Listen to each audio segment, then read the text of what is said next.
그러니까 민주당 입장에서 제가 보기엔 급할 게 없습니다. 국힘은 정부 여당으로서의 적의가 있기 때문에 안녕하십니까. 저는 당국의대 인문사회학교실에 재직하고 있는 박형욱입니다.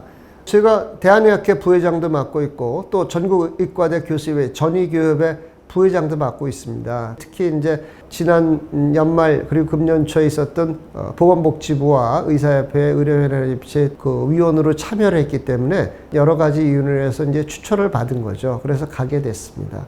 또 더 나아가서 국민에게 마치 의료계가 불토인 것처럼 말씀을 하신 겁니다. 예, 그럼요. 처음부터 앉아 있었죠. 미리 하루 종일 앉아 있었습니다.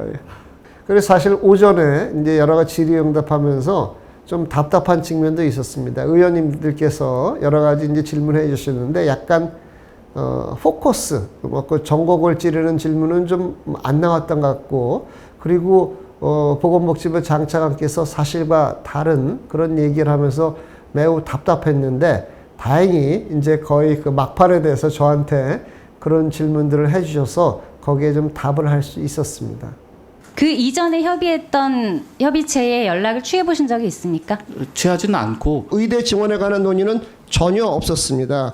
약간 아마도 제 생각에는 그 의원님들이 관심사가 달랐던 것 같습니다. 어떤 분은 의학교육에 대해서 질문하고 싶다. 어떤 분은 뭐 의료연합협의체 뭐 약간 각자가 있었는데 아마 그게 촉발이 된 거는 오전에 이제 장관과 보건복지부 장차관께서 의료계랑 굉장히 많이 논의를 했다. 뭐 이제 이런 얘기를 하니까 이주영 의원께서 거기에 대해서 이제 의료연합협의체에 참여를 했기 때문에 특별히 이제 그 상황에서 이제 오후 늦게 이제 질문 차례가 돼서 저에게 질문을 해 주셨습니다.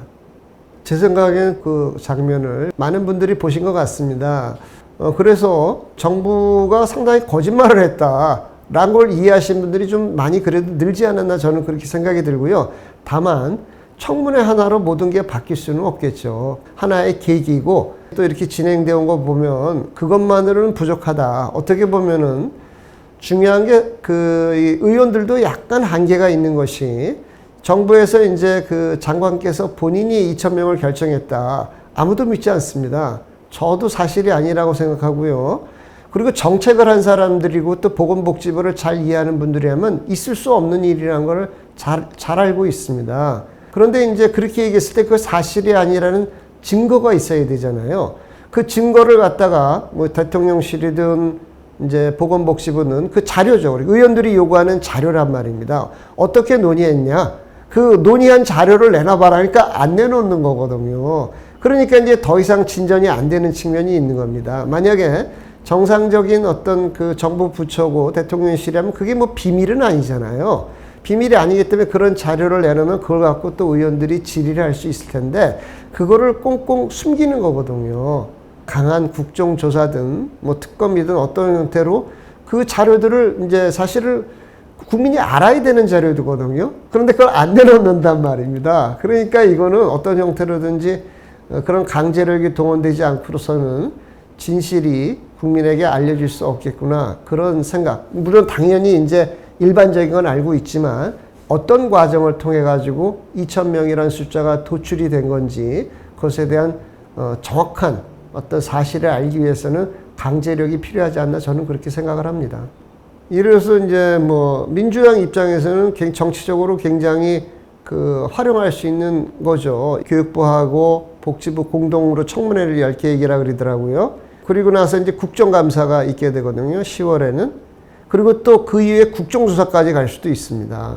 그러니까 민주당 입장에서 제가 보기엔 급할 게 없습니다.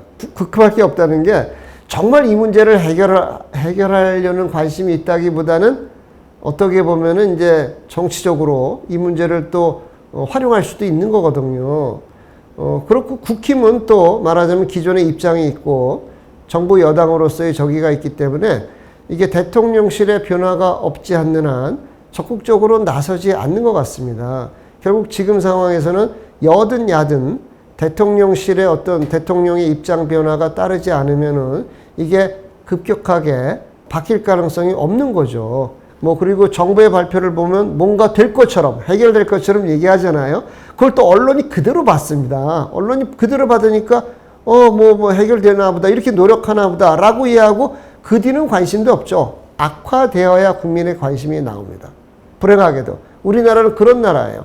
이거 사전에 언론이 여러 가지 문제를 제기해서 정부 발표에 분명히 문제가 있으면 그 문제를 조목조목 짚어서 정부가 올바른 해결책을 가도록 언론이 제대로 이렇게 견제 기능을 발휘하는 게 아니라 대부분은 정부 입장에서 또는 정부의 발표를 그냥 그대로 이런 문제는 발표를 하거든요. 그대로 언론에 실어냅니다. 그럼 국민은 거기에 대한 문제가 뭐가 있는지 모르거든요.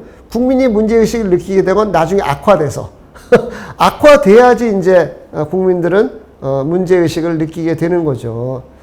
지금도 이제 병원에 가면요. 저도 대학병원에서 진료를 받는데요. 환자들 많습니다. 환자들 많고요. 전공의가 없는 그런 진료들은 잘 되고 있습니다. 문제는 뭐냐면 과거처럼 극도로 효율적으로 돌아가지 않는 거죠. 대학병원이 과거에 정말 극도로 효율적으로 돌아갔는데 지금은 그렇지 못하거든요. 그러면서 환자들이 사실 응급 환자라든지 급한 환자들은 지금도 잘 이제 진료를 하고 있지만 이게 점점점 누적이 된 겁니다. 누적이 돼서 어떻게 보면 대학병원에서 대기 시간이 길어지고 악화돼 나가고 있거든요. 근데 이제 지금도 어떻게 보면 약간 견딜만 하니까 문제가 없는데 이게 점점 더 악화되면 이제 국민들도 문제가 심각하구나 이런 생각을 하시게 될 거라고 저는 그렇게 생각합니다. 우리나라 정치라고 하는 게 제가 예전에 청와대에서 이제 행정관을 하면서 느낀 게 있는데요. 거기 보니까 어공하고 원공이 있습니다. 어쩌다 공무원하고 원래 공무원. 이렇게 이제 원래 공무원들은 이제 보건복지부 같은 데 근무하시던 이제 그쪽으로 소속을 파견을 오신 분들이고, 어공들은 저와 같은 뭐 대학 교수를 하다 가신 분이라든지 그런 분들이죠. 근데 제가 이렇게 가서 보니까 생각보다 여러 분야의 사람들이 있었습니다. 근데 그게 굉장히 중요하구나라고 요즘에 절실히 느낍니다. 기본적으로 대통령실은 부처와 같이 일을 하기 때문에 그쪽으로 계속 여러 가지 정보나 이런 보고를 받게 됩니다. 당연히 보건복지부의 시각, 부처의 시각도 중요한데 그것만 있는 건 아니거든요. 다른 얘기가 들어와야 돼요. 다른 얘기를 들어오기 위해서는 다른 분야의 사람들이 같이 일을 해야 되는 거거든요. 여러 분야의 사람들이 일을 해야 되는 겁니다. 그래야 이제 조정이 가능하고 그 분야의 일을 이해하게 되는 거거든요. 지금 문제가 심각해지는 거는 청와대 보건 파트를 대통령실 보건 파트를 담당하시는 분이나 장차관실이나 다 관료들입니다. 관료들이기 때문에 일방적인 얘기만 올라가게 돼 있는 거거든요. 대통령이 물론 이제 어떤 생각을 갖고 있죠. 그러면 그게 아닙니다라고 얘기하는 그런 기능이 있어야 되잖아요. 그게 없는 겁니다. 원래 그 관료의 속성은 지시하는 걸 그대로 계속 따르게 돼 있습니다. 물론 이제 여러 가지가 있지만 그러다 보니까 이게 다양한 견해가 올라가지 않거든요. 대통령실이. 국회도 마찬가지죠. 다양한 분야의 사람들이 들어와서 일을 해야 되는 겁니다. 기본적으로. 물론 이제 법을 공부하신 분들이 아무래도 법을 만드는 기관이다 보니까 유리한 측면들이 있죠. 그런데 그거는 그야말로 전문적인 법조인들이 그 뒤를 서포트 해줘야 됩니다. 그러니까 다양한 영역의 어떤 전문성, 현장의 일들을 이해하시는 법조인이 아닌 그런 다양한 영역 분들이 일하되 그분들을 서포트하는 전문 인력을 양성을 해야 되는 거죠. 그래서 국회든 행정부든 다양한 분야의 분들이 일하시는 게 매우 중요하다. 특히 변호사 일도 하고 여러 가지 일을 했던 분이라면 그래도 나은 것 같아요. 그런데 그 법원이나 검찰에 고위직을 오래 하신 분들은 생각이 굉장히 많이 경직되어 있는 것은 아닐까. 왜냐하면 명령하고 지시하고 처벌하면 된다는 생각으로 평생을 살았던 분들인 것 같아요. 그래서 특히 이런 분들은 좀 제가 보기에는 어떤 정치인으로서 국민의 여러 가지 견해를 조정하고 그러는 역할은 적합하지 않은 게 아닌가 그런 생각을 하게 됩니다. 저도 의사이긴 하지만 제가 말씀드리는 여러 가지 내용이 의사들의 이익을 위해서 국민의 정당한 권리를 침해하는 저는 절대로 그런 얘기 하고 싶지 않습니다. 그런 얘기를 한다면 제가 앞서서 나와서 얘기를 못할 거예요. 국민의 어떤 여러 가지 것과 국민도 권리가 있고 의사도 권리가 있는데 이것들을 어떻게 잘 조화시켜야지 안정적인 의료를 만들 수 있느냐 이런 관점에서 생각을 하거든요.